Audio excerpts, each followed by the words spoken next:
그거 참 중요한 말씀하셨는데요. 네. 그거 지금 제가 뉴스 공장 가서 이 얘기를 한번 했는데 네. 기자분들한테도 제가 다 뿌렸어요. 그런데 이거를 쟁점으로 아직 이게 부각이 안 됐는데 그 지난 2월 24일 날 법관 정기 인사가 있었거든요. 네. 근데 제가 이 인사 있은 이후에도 지기현 재판부가 언론 촬영도 불허하고 막 그랬잖아요. 예, 예. 근데 이게 이제 판사가 3명이잖아요. 예. 근데 이제 언론 검색해 보니까 여기가 대등 재판부라고 이렇게 언론에 다 나오더라고요. 예. 그래서 저는 그런 줄 알았어요. 대등 재판부가 뭐냐 하면은 예. 본래 이제 이렇게 3명이 있으면 재판장은 경력이 한 20년 되고 예. 이 친구가 이제 31기니까 한 20년 넘었거든요. 예. 그리고 좌배석 우배석은 굉장히 이제 한 5, 6년 차 예. 신참들이 이제. 신참들. 예, 예, 예. 이제 그런데 대등 재판부는 그게 아니고 경력이 거의 비슷한 대등한 예. 아주 중요한 사건을 재판장이 멋대로 못하도록 예, 예. 그게 한 5년 전에 만든 제도입니다. 고등법원의 대등 재판부를 만들어서 해보니까 예. 반응이 워낙 좋고 예. 그러니까 이제 지방법원도 중요 사건, 그러니까 윤석열 사건 이런 거 대등 재판부에 맞거든요. 예, 이게 처음에 대등 재판부가 맞아요. 이 내란 사건. 예. 그런데 지난번 이제 촬영이 허가가 돼가지고 이제 지기현 얼굴이 드디어 공개가 됐잖아요. 네.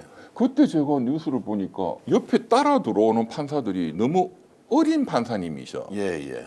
그래서 이게 뭐야 해서 보니까 이름도 다르고 제가 본래 알던 대등 재판부는 지기현이가 31기고 다른 두 분은 기수가 더 높아요. 29기, 30기야. 원래 원래. 배정됐던 분이 본래 담당했던 예, 분들이.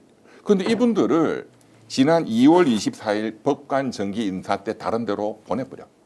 그리고 신출내기들을 여기에 넣은 거예요. 그 조희대 대법원장이 한 거지. 근데 충격적인데요. 예. 그래서 제가 그거를 이제 뉴스공장 가서도 근데 얘기했어요. 뉴스공개도 얘기를 했는데 이게 보도가 이렇게 널리 되지는 않았던 안 것 왔어요, 같아요. 별로. 예. 제가 기자분들 한 200명한테도 뿌렸거든요. 예, 예. 이거 부각시켜야 된다. 예. 그러니까 지기현이가 지멋대로 하는 거야. 그러면 그 말씀은 대법원장의 인사를 통해서 대등재판부에 있던 오히려 고참들을 빼고 신참들을 넣었는데 직연이 너 이렇게 하라고 사실은 오더를 내린 거 저는 비슷하다. 그렇게 뭔가 작전이 느껴지는 졌어요. 예.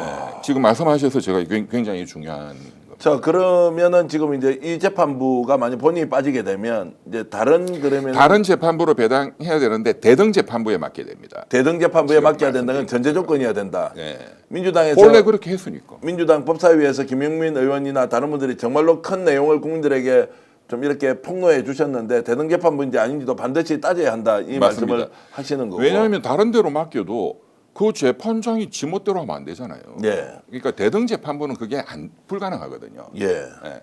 그리고 판사 3명이 다 이상한 사람일 경우는 없어요. 근데 지난번에 맡았던 그 다른 데로 가신 두 분 또 판사님은 예. 제가 이제 프로필에 보니까 한 분은 노동운동을 하신 분이에요. 예, 예.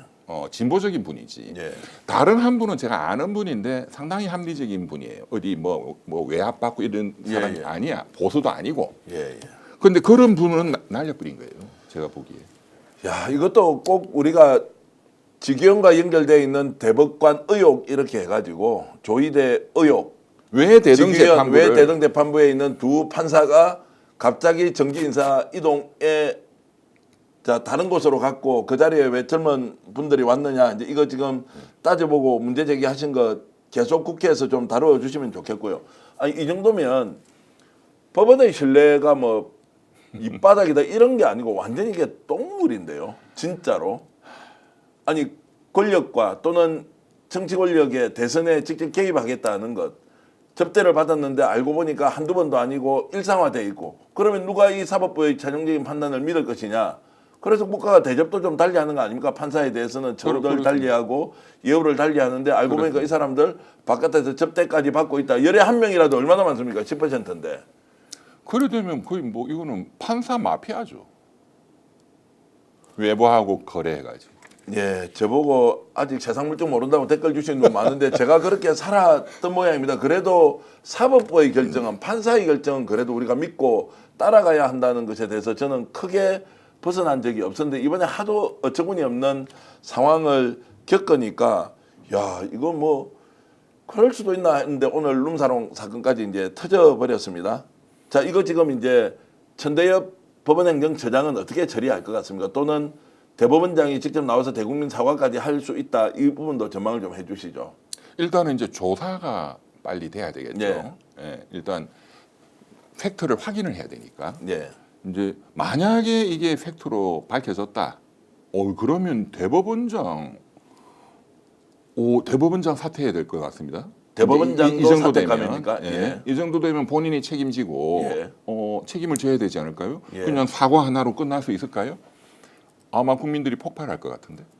지금 그러면 지방법원장도 여기에 대해서 책임을 좀 져야 되는 상황까지 갈 수 있습니까? 뭐 중앙지방법원장, 예, 중앙지방법원장 직접 감독 청이니까. 아, 지금 참 법원 이 사건이- 행정처장이 이런 거를 판사들 비리를 감독하고 하는 또 이제 행정적인 업무에 또 이렇게 제일 높은 분이고.